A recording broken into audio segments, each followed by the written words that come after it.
उम्मीद है आपका न्यू ईयर काफी तगड़ा गया होगा, अच्छा गया होगा। पहला दिन काफी पॉजिटिवली आपने मनाया होगा। और अभी जो हम डेटा की बात करने वाले हैं, व्हाइट ओक म्यूचुअल फंड का रिसर्च रिपोर्ट है, उन्हीं की तरफ से ये डेटा साझा किया गया है एंड बहुत बेहतरीन डेटा है। अब क्या कहता है ये data? White Oak Mutual Fund ने 2000 से लेके लगभग 2000 से लेके 2020 तक रिसर्च किया अपना। 2020 क्या 25 तक ही मान लो, पूरा 24-25 के आसपास तक।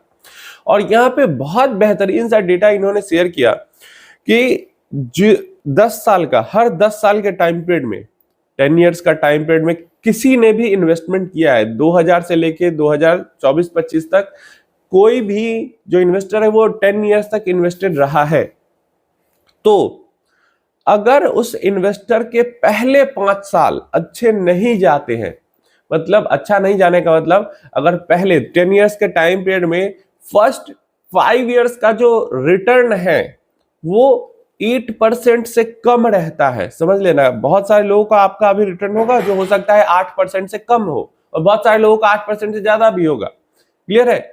तो पहले 5 सालों में अगर रिटर्न एसआईपी पे भी आपको 8% से कम मिल रहा है, तो ओवरऑल 10 इयर्स का जो एसआईपी रिटर्न है एवरेजली वो 18.7% का रहता है।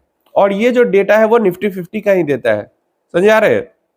और अगर पहले 5 सालों में एसआईपी का रिटर्न 8% से ज्यादा रहता है, तो उसका जो टोटल 10 इयर्स का रिटर्न रहता है वो एवरेजली 14.8% का रहता है। तो 4% का डिफरेंस आ जा रहा है रिटर्न के अंदर। अगर 10 इयर्स का आपका टोटल इन्वेस्टिंग जर्नी है, पहले 5 इयर्स में आपको 8% से कम रिटर्न मिला है, रिटर्न सालाना, तो आपको अगले 5 साल टोटल मिला के जो 10 साल होता है उसमें लगभग 18.5% तक रिटर्न मिलता है एवरेजली। ये 25 साल का डेटा है। और अगर आपको 8% से ज्यादा रिटर्न शुरुआत में ही मिल जाते हैं, तो ओवरऑल जो आपका टाइम पीरियड होता है 10 इयर्स का, वहां पे आपके रिटर्न 14.5-15% के आसपास रहते हैं। अब इसका लॉजिक क्या है, कारण क्या है, वो समझ लो। और अभी तो खराब माहौल चल ही रहा है, तो आपको और समझ में आएगा ये चीजें। इक्विटी मार्केट साइकिल में चलती है, सबको पता है। चार्ट भी मैंने दिखाया आपको कि कैसे साइकिल्स काम करती है।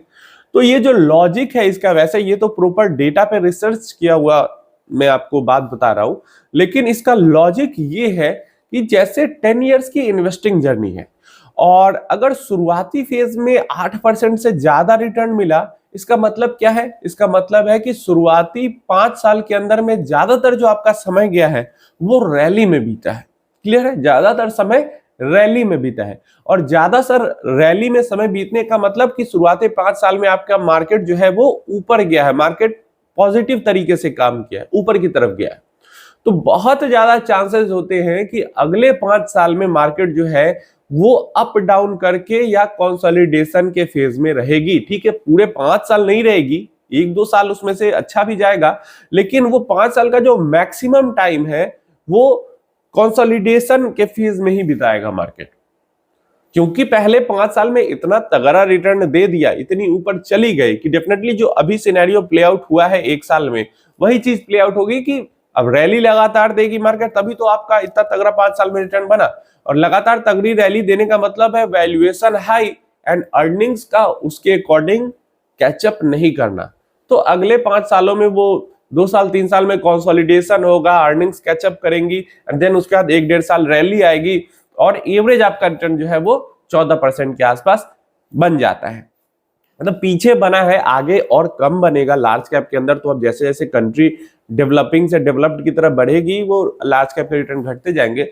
लेकिन साइकोलॉजी समझो, क्योंकि पहले 5 साल में बने हैं रिटर्न, इस कारण दूसरे 5 साल में कंसोलिडेशन ज्यादा हो रहा है। क्लियर है? और दूसरा जो हमने सिनेरियो प्ले आउट कराया कि पहले 5 साल में 8% से कम रिटर्न बना, मतलब कि आपने इन्वेस्टमेंट की शुरुआत की और पहला 5 साल ही आपको कंसोलिडेशन का मिल गया। तो ऐसे में क्या हुआ? अर्निंग्स अभी कैचअप कर रही थी, मार्केट उसके अकॉर्डिंग अपना कंसोलिडेट ऊपर नीचे कर रहा है, वॉलेटाइल है। इससे क्या हो रहा है कि 5 साल तक आपको रैली मिली नहीं, तो आपको चीप प्राइसेस में, मतलब सस्ते प्राइसेस में एनएवी एक्यूमुलेट होता गया। और जब अर्निंग्स कैचअप कर गई, यहां पे फिर रैली शुरू हुई। और क्योंकि शुरुआती 5 साल में 8% से भी कम रिटर्न बना है, मतलब मार्केट का सिनेरियो बहुत खराब था। और इस खराब सिनेरियो के बाद जब मार्केट के अंदर पॉजिटिविटी आना शुरू होगा, तो मार्केट डेफिनेटली ज्यादातर समय पॉजिटिव रैली में बिताएगी। तो क्योंकि आपको यहाँ पे एनएवी भी सस्ता मिल गया था शुरुआत में, और दूसरी तरफ मार्केट भी ऊपर की तरफ भागने लगी, तो यहाँ पे रिटर्न्स अच्छे बन गए। अब देखो सिनारियो क्या होना चाहिए कि अगर 10 ईयर का टाइम पीरियड है, तो इन्वेस्टर के लिए बेस्ट सिनारियो तभी होता है जब उसका शुरुआती फेज जो है वो खराब मार्केट में गुजरे। तो ऐसे में लॉन्ग टर्म गोल में पैसा ज्यादा बनता है। शुरुआत में ही अगर अच्छा मार्केट रह जाता है, तो वहां पे शुरुआत के अंदर तो इन्वेस्टमेंट भी कम होती है ना, और लास्ट में ही तो इन्वेस्टमेंट बढ़ती है किसी भी इन्वेस्टर की, तो वहां पे पैसा कम बनता है, रिटर्न्स कम बनते हैं। तो ये समझो।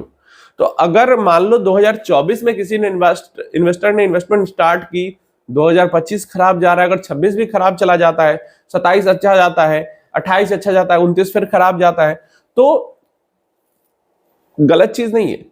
और इन्वेस्टर इसका उल्टा करते हैं।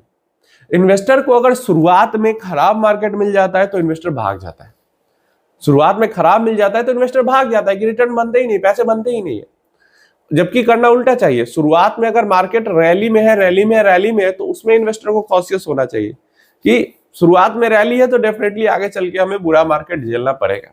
अब इससे बचना कैसे है कि अगर हमारी शुरुआत ही रैली के साथ हो गई तो हमें बचना कैसा है? तो देखिए, क्योंकि मार्केट साइक्लिकल होता है, तो अप डाउन आते रहता है। तो एग्जिट का जो हमारा टाइम आएगा, वहां पे अगर हम थोड़ी सी चालाकी दिखाएं, डाउन साइकिल के अंदर एग्जिट ना करें। हमें पता है कि डाउन साइकिल आना ही आना है, तो या तो हम अप साइकिल में एग्जिट कर लें, या फिर अगर डाउन साइकिल आ जाता है तो थोड़ा सा वेट कर ले अप साइकिल आने का। क्योंकि पास्ट में जो स्टॉक मार्केट की हिस्ट्री रही है, इंडियन मार्केट्स की भी, अगर 40-50 साल से जहां पे से डिजिटल डेटा अवेलेबल है, या फिर ग्लोबल स्टॉक मार्केट की तो 100 साल से ऊपर का डेटा अवेलेबल है, हमेशा मार्केट साइकिल में ही चलती है। और साइकिल में जब मार्केट चलती है और हम इसका फायदा उठा ले, डाउन साइकिल के अंदर एग्जिट ना करें। एंट्री करना तो भाई जब से हमारे पास पैसा आने लगेगा तभी से हम एंट्री करेंगे, चाहे वो अप साइकिल हो या डाउन साइकिल हो। अप साइकिल हो या डाउन साइकिल हो, जब पैसा आएगा तभी हम एंट्री कर पाएंगे। लेकिन एग्जिट करने में अगर हम अप साइकिल का वेट कर ले या तो अप साइकिल में कर ले, लालच ना दिखाए, तो हम बच सकते हैं इससे, हमें कम रिटर्न्स वाले साइकिल से बच सकते हैं। तो इस चीज को आप फॉलो कर सकते हो। शुरुआत के अगर खराब फेज आ गया है, आपके शुरुआती में ही इन्वेस्टमेंट किए, तो आपको इससे दुखी नहीं होना है, इससे खुश होना है। और शुरुआत का खराब फेज आपका जितना बुरा जाएगा ना, उतने अच्छे XIRR में रिटर्न्स आपके ओवरऑल 10 ईयर्स या 15 ईयर्स की जर्नी है उसमें जनरेट होगा। शुरुआत का जितना खराब समय जाएगा लंबा, उतना आपका ओवरऑल पीरियड में बेटर रिटर्न्स जनरेट होंगे। ये डेटा प्रॉपर व्हाइट ऑक म्यूचुअल फंड का रिसर्च रिपोर्ट है। एंड लॉजिकली भी इसको सोचो तो यही चीज होती ही होती है। आप अपनी राय इसके बारे में नीचे कमेंट बॉक्स में जरूर बताना। बहुत सारे लोग हैं जो भाग जाते हैं डर के शुरुआत में अगर खराब पे जाता, जबकि वो अच्छा है आपके लिए, अब आप समझ चुके हो।